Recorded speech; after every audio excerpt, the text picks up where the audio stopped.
Hey guys, welcome back to Britton Farms Homestead. Today we are going to go over what to plant and when to plant for a fall garden. Unfortunately, a lot of people don't know that you can plant a fall or winter garden, and they think because it's mid-September the gardening season is almost over with, or it is over with for some people. They think. Unfortunately, that's further from the truth. It is time to gear up and start planning your fall winter garden, and we're in zone 6B, so we need to start some seeds soon. In this video, we're going to go over what to plant, when to plant it, and some tips on planting it and taking care of it during the winter, and why you would want to plant a fall or winter garden. So just some general information on fall gardens. Why would you want to plant a fall garden other than the bounty that you would get from the vegetables that you plant? Well, the crops that we're going to go over today are very cold hardy. They are frost tolerant. They tolerate snow. They can still survive in snow. They can survive down, most of them, to about 20 degrees. So that extends our growing season dramatically for these to still be harvesting things sometimes into January. So just depending on what type of plant it is. So another reason is that in the cold climate, you're going to have less weed pressure. You're going to have less pests, and you're going to have less disease. And as a gardener, we all fight that. We fight pests, we fight weeds, we fight disease, and in the wintertime, you're going to have so much less of that. It doesn't mean they're all going to be gone, because you're still going to have pests, but you're not going to have as many. The first thing I'm going to say is the timing of planting these fall or winter vegetables is critical. It's a make it or break it. You have to start your seeds. You have to get them in the ground at the correct time. If you do not, they may not make it. They may not germinate. It just all depends. But the timing is crucial. So first of all, you want to start your seeds. All of these plants that I'm suggesting like to germinate in less than 80 degrees. And this is only the germination. So once the seeds have germinated and the sprouts, plants come up and you have the sprouts, if the weather gets a little bit warmer after then, it's okay. But it's just the germination needs to be below 80 degrees, and truthfully, they all like it around 50.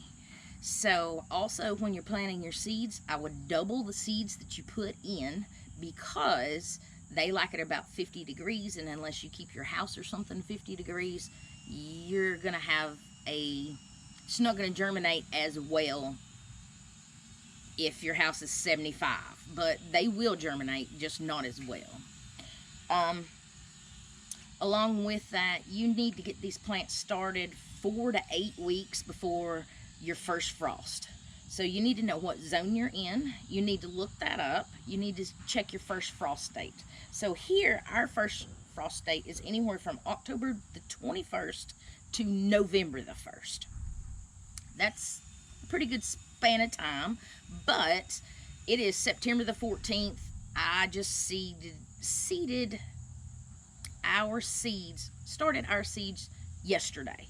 So I've still got plenty of time to have plants that are,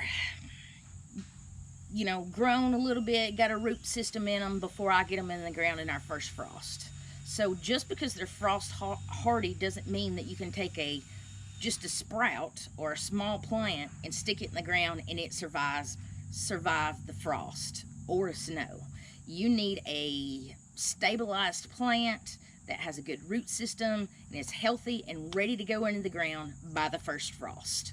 So we're gonna go over the timings Now, everything that I'm talking about is in zone 6B. If you're up north, your timing's going to be different. You should do your research and figure out what that may be for you in your area. I am talking zone 6B, and zone 6A is usually about the same, but do your research. We're going to start off with root crops, and I'm going to give you 10 different vegetable plants that you can plant in the wintertime that's frost hardy and do well in cold weather, and they love it. So first of all, we're going to start with the root crops. Let's start with the radishes. Radishes, it takes 20 to 40 days from seed to harvest. Reducing the day length, the sunlight hours, pushes a radish to bulb and not to flower. So you have plenty of time between now and a frost in 6B to harvest your radishes. Get a whole crop of radishes. We planted radishes. You can also plant radishes in the summertime here. We planted tons of radishes in the summertime. We've got plenty of radishes. I'm not planting radishes now, but it is one of the crops that you can plant now, and it comes to harvest quickly. Your next crop, root crop, is beets. That's number 2. So it takes 60 days from seed to harvest. They store well when you harvest them. If you pickle them, if you can them, they will stay for months in a refrigerator, or if you have a root cellar, they'll stay for months there and be good, and you can have fresh beets all winter long. Beets are also a multi-purpose crop. You can eat the actual root, the beet, and you can also eat the leaves that are on the beet. And I love crops that have multiple purposes. You can eat the leaves and the root. It's great. It's like having 2 harvests off of 1 seed. What more could you ask for? Next root crop are carrots.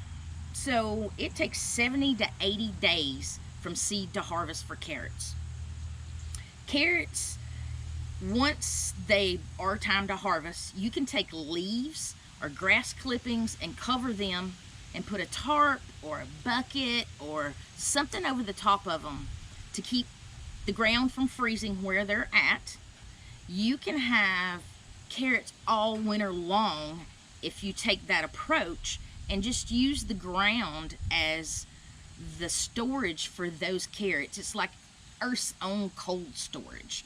You can just go pull the grass or leaves back, harvest whatever carrots you might want, and eat them, can them, whatever you want to do. Add them to soups. They're great in soups, but you don't even have to bring those in when it's time to harvest. But you could if you wanted to. You can harvest them, put them in your fridge, and they're good for months in the fridge or a root cellar.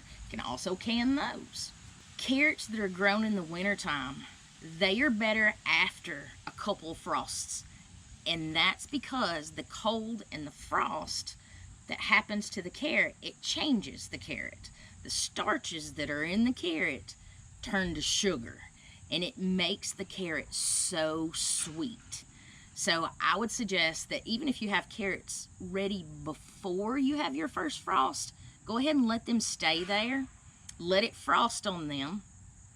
And again, they're good in the ground, frost, snow, whatever, until the ground freezes.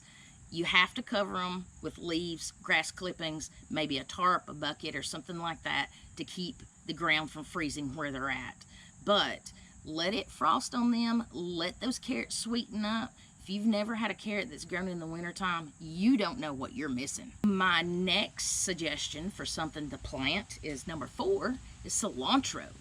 Cilantro is usually cooked in or put in salsas, salads, tacos, things like that. Things you would think summertime. But cilantro hates the heat. It bolts so quickly, and bolting just means it turns to seed and it quits producing. So you don't want that. But in the wintertime or in the fall, it doesn't do that. It doesn't bolt so quickly. It will continue to produce, and you can cut, and then it will come again. So you just cut the leaves off, use it, and it grows back, and it continuously does that. Now, when there's a hard freeze, it will eventually die in the wintertime. But until that hard freeze comes, it's frost tolerant and it just continues to come back. You just give it a little haircut, use it what you need in your food, and it just continues to produce until a hard freeze comes to kill it. Snap peas are number 5. I suggest snap peas. Snap peas are great for just a little snack, just to eat straight off the vine. They're plentiful. Now, when it gets down to freezing, when it comes a hard freeze, it's going to kill the peas. But until then, you have enough time from now to when that hard freeze comes to get snack peas, get a whole slew of them, and just be snacking on them and eating them. Also, along with that, peas don't like to be transplanted. So, and it makes it kind of tricky because they like it about 50 degrees or below to germinate. So you're going to need to take this in your house, plant double what you would normally plant for the germination, and grow under grow lights. Like right here, we're nowhere close to 50 degrees right now. But because they don't like to be transplanted, we'll plant them in peat pots and take the whole peat pot and put in the ground, and then that's biodegradable, and the peas will take off and do their thing. We'll move them outside once it gets cold enough. 6 is spinach. Spinach, you can plant spinach and you can overwinter it. You can use the cut and come again method with spinach, and you can do it all winter long. Spinach is very cold hardy. It will last through the snow, it will last through the frost. You can have it all winter long. Of course, it's going to do better if you use row coverings, but if you don't, it will still survive in most places. Now, up north where you have very hard freezes, like in Canada and places up north there, I don't know about you, but you can do your research. I'm just talking about 6B zone. But also, spinach tastes different grown in the dirt in the winter. It has a sweeter taste to it. If you haven't ever tried it, you should. All the spinach, most all the spinach that are in supermarkets, even if it's organic, it is grown hydroponically. It's not grown in the dirt, which tastes different than grown in the dirt and in the wintertime. So you should go ahead and try you some spinach. Like I said, you can winter it all winter long. Number 7 is going to be 3 different types of onions. So the first one is going to be bunching onions. You can plant bunching onions. It's frost tolerant. It's hardy in the cold. You can harvest those when they're ready to go. You can use the cut and come again with the greens on those onions. Although, when it comes a hard freeze, they're going to die down. But in the spring, they're going to pop right back up, and you're going to have those, unless, of course, you pull them out of the ground and eat the white root part of the onion too. If you're just cutting the greens, they're going to pop right back up in the springtime, and you're going to have onions again. My second onion is chives. Chives are 60 days from seed to harvest, and you can have those all winter long. Chives doesn't die down so bad. They will some, and they're going to grow slower, but you can cut chives all winter long. So it's something you can plant here in the fall and enjoy them all winter long. Harvest them all winter, add them to whatever you may like. Soups, salads, just anything. Burritos, I love me some burritos. My next onion is a globe onion, which is just a regular onion, you know, you get at the grocery store. So here in 6B, you're going to start those about October-ish, not now. Still have 3 weeks or so to go before we start our seed for our globe onions. You would wait until they got about yay high, and then you can put them in the ground or a pot, whatever you prefer to grow them in, and you're going to let them grow all winter long, and you're going to harvest those mid-summer for 6B. I do suggest that you do your research and make sure you are planting the right seeds, the right onions for your area. Globe onions come in short day, intermediate day, and long day onions. If you're not growing the correct type of onion for your area, you will never have an onion of any size make it. Now, to explain all that, that's a lot to go into, but I have made a video on onions and how to grow onions and the mistakes that people make growing onions, that I've made growing onions. I'm going to put a card right up here. And that card is going, if you click on that, it'll take you to that onion video, and it will let you know how to grow onions and let you know the difference in short day, intermediate day, and long day onions, and let you know how to tell which onion you need to be growing. Number 8, 9, and 10 are all going to be in the Brassica family. Brassicas love cold weather. 8 is cabbage. So cabbage takes 140 to 180 days to harvest from seed. So you're going to plant those now, mid-September, on 6B zone. You're going to overwinter those, and you're going to harvest those spring, late spring, first of the summer, something to that effect. And the great thing about all the brassicas, they all have the really bad worms and bugs. It's so great to grow them in the winter because you have so much less of that. 9 is going to be broccoli and cauliflower. I've kind of grouped them together, but you can grow broccoli and cauliflower in the fall/winter.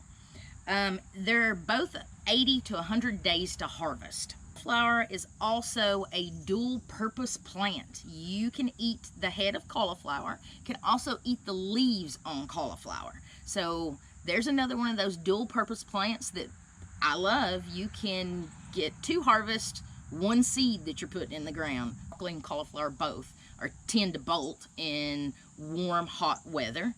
They also tend to, if they do produce anything, the heads that they produce are very small.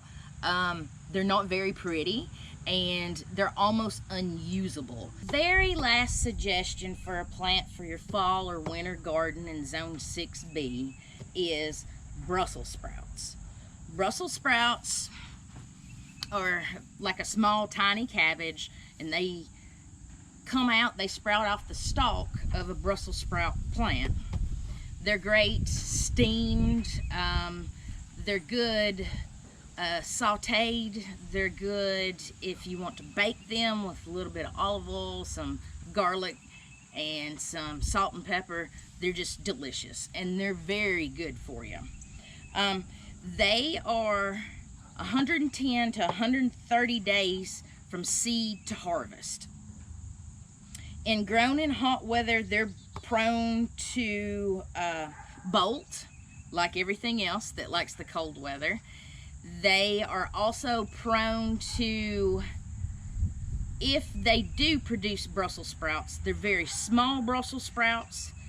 They will be a brown color. They won't look appetizing at all, because Brussels sprouts look like a little cabbage. They're like a little green cabbage, or what they're supposed to look like. But in hot weather, they can produce very small Brussels sprouts. They can be brown in color, and also they won't be tender. They'll be tough and hard and grainy, hard to chew. They're not appetizing at all, which I guess you could eat them, but I wouldn't want to. Brassicas are high nitrogen. They love nitrogen. Brassicas, most of it is we're eating the leaf of that plant. So nitrogen promotes production of leaves and foliage, anything above the ground. Nitrogen is going to help produce that. Phosphorus promotes root growth, things we don't see, things that are under the ground. So for instance, potatoes, which potatoes, you can grow those in the winter too, by the way, but I'm not going to, but you can do your research on that. But potatoes, carrots, beets, radishes, onions, things of that nature to actually produce the bulb, the root that you're going to eat. Phosphorus does that. They need that in the right time and right stage of their life. To begin with, even the root vegetables, you need nitrogen first, because that's going to promote the leaves and things that's going to help that plant to grow before it establishes that root that you can actually eat.